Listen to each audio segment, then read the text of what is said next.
que quedaba pendiente, el 2% de aporte del sindicato, el conflicto, el bloqueo, con la intención y con la amenaza explícita hecha por el secretario general en todos los medios de que esto podía provocar el desabastecimiento de combustible, lo hace además un dirigente cuya esposa es la candidata a vicegobernadora junto con de Narváez.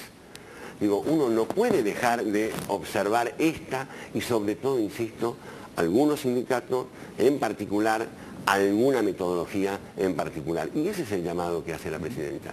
Es un llamado conjunto a la responsabilidad, a ver, para decirlo de alguna manera, a que continuemos como hemos venido hasta ahora. En realidad, nosotros hemos tenido negociaciones colectivas, hemos tenido conflictos y los seguiremos teniendo. Si no es un problema con el conflicto, es un problema con la racionalidad, con la relación causa-efecto, con la relación daño provocado, interés defendido.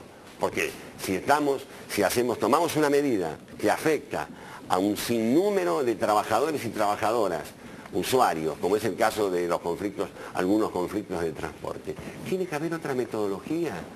Por supuesto que vamos a respetar el derecho a la protesta, eso está fuera de toda discusión. Como en todos los otros temas nos avalan nuestra trayectoria, 8 años, tanto el gobierno de Néstor Kirchner como el de Cristina Fernández de Kirchner, ha tenido esta definición que hoy dijo la presidenta, que yo celebro también, ¿no? No somos neutrales. Buscamos el equilibrio, pero no somos neutrales. ¿Cuáles son los métodos más cuestionados en este sentido, ministro?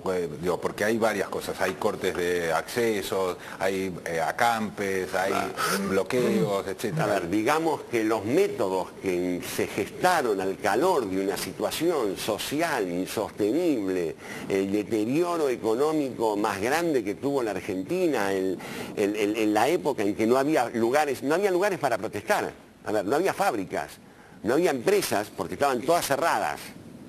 Entonces no se podía hacer una huelga. Entonces, la calle era el lugar indudable donde debía generarse la protesta. Era el lugar donde tenían que, hasta para que los vieran.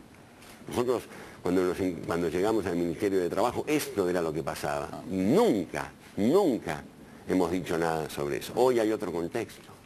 No pueden ser los mismos métodos de protesta. No pueden ser. Grecia, como veíamos recién, está ahora enfrentando ese tipo de situaciones y vemos lo que está pasando en la calle. Y ahí sí hay represión. Muy interesante. A ver, Roberto, ¿qué te pareció? Bueno, a ver, en principio un discurso realmente fuerte, ¿no? Y creo que conmovió al país, porque tiene dos facetas, una que es para mí estrictamente política y la otra que es humana. En la humana me parece que hoy la presidenta tocó una dimensión que es una dimensión mucho más que tiene que ver con la fragilidad de los seres humanos, digamos, cuando planteó que ella ni muerta quería la reelección, que había puesto en juego a su familia. Digo, creo que le estuvo hablando al conjunto de la sociedad sobre los esfuerzos que le ha tocado sobrellevar y que me parece que es una dimensión incluso a veces desde la política un poco no tenida en cuenta. Y creo que en este caso se mostró como lo que es una persona con responsabilidades enormes y que las tiene que asumir y que le pide responsabilidad también a los otros actores políticos. Eso por un lado. Desde el punto de vista político, yo creo que lo que se reafirmó hoy es la jefatura política de Cristina Fernández de Kirchner del proceso iniciado en el año 2003.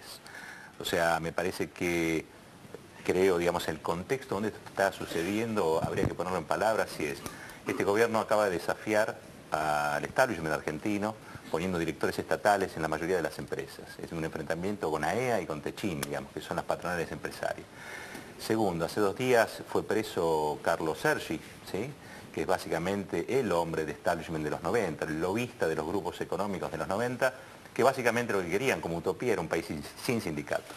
En ese contexto, ayer una solicitada, mejor dicho, publicada hoy en página 12 de UPSA, que es el sindicato moyanista de Aerolíneas Argentinas, desafía a la presidenta diciéndole que estaba fuera de la ley y que ellos iban a ir a un paro igual. Y por el otro, algo muy desafortunado de parte de Viviani, Omar Viviani, que salió a respaldar la candidatura de Massa cuando el candidato en la provincia de Cristina Kirchner es Daniel Scioli. O sea, son dos tocadas de oreja. Me parece que lo que sale hoy Cristina a hacer es reafirmar su autoridad política en el proceso y creo que también lo hace desde un lugar muy humano cuando dice, si no les gusta este liderazgo, bueno, búsquense otro.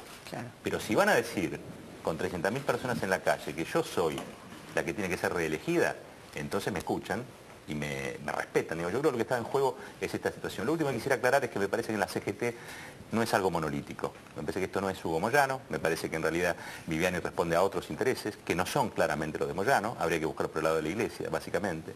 Y me parece que hay otro sector, donde se encolumna Plaini o Smith, o gente que es mucho más dialoguista con el gobierno y que tiene un especial interés para que, por ejemplo, en el conflicto de aerolíneas las cosas se solucionen. Pero también es cierto que hay una visión sindical del asunto y una visión política. Y eso es algo para apuntarle a Moyano, porque él habitualmente dice, ojalá que un día un dirigente del movimiento obrero sea presidente. Para eso hay que pensar en política, claro, y ya no en sindicalismo. Claro. ¿Vos hacías o no hacías Sí, yo pensaba eso porque, digamos, en realidad uno escucha el discurso, es muy fuerte, pero también siente que falta información, porque de hecho estamos en una circunstancia donde la mayor parte de los medios hegemónicos, uno no les puede creer en relación a este tema, porque sabemos que todo lo que sacan es tendencioso y apunta a divisiones. Entonces hay que ser cuidadoso con cómo uno se informa en relación a estos temas, pero vamos a ver después un informe justamente sobre el tratamiento, digamos. Claro, pero todos sabemos, lo que decía Roberto, ¿no?, que hay aspiraciones políticas que a todos nos parecen, los que compartimos este modelo, nos parece absolutamente legítimo que un dirigente, cualquier dirigente sindical tenga aspiraciones políticas, pero a la política se llega con política, no con paros. Entonces, cuando uno no termina de entender cómo son los conflictos, además de algunas cuestiones que uno también observa, por ejemplo, en los gremios aeronáuticos, una cosa que a mí siempre me llama la atención y que no termino de comprender, es que nunca comunican al público cuál es el conflicto.